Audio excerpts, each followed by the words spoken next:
Up the Molena Point hills, where the village cottages stood crowded together and their back gardens ended abruptly at the lip of the wild canyon, a row of graves lay hidden, concealed beneath tangled weeds and sprawling overgrown geraniums. There was no stone to mark the bodies. No one to remember they were there, save one villager, who kept an uneasy silence, who nursed a vigil of dread against the day the earth would again be disturbed and the truth revealed.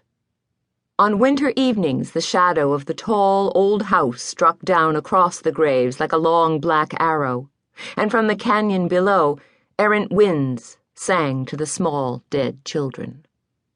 There had been no reports for a dozen years of unexplained disappearances along the central California coast. Not even of some little kid straying off to turn up at supper time, hungry and dirty and unharmed.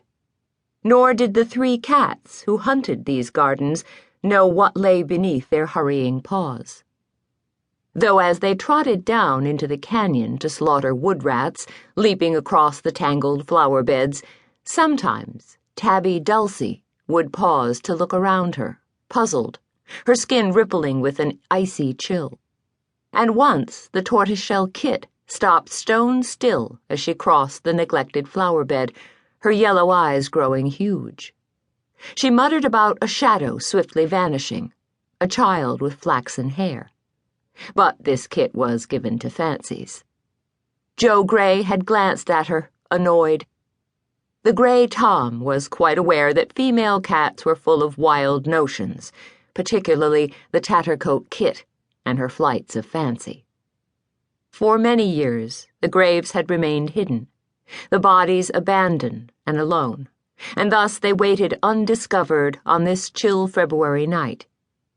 The village of Molena Point was awash with icy, sloughing rain and shaken by winds that whipped off the surging sea to rattle the oak trees and scour the village rooftops.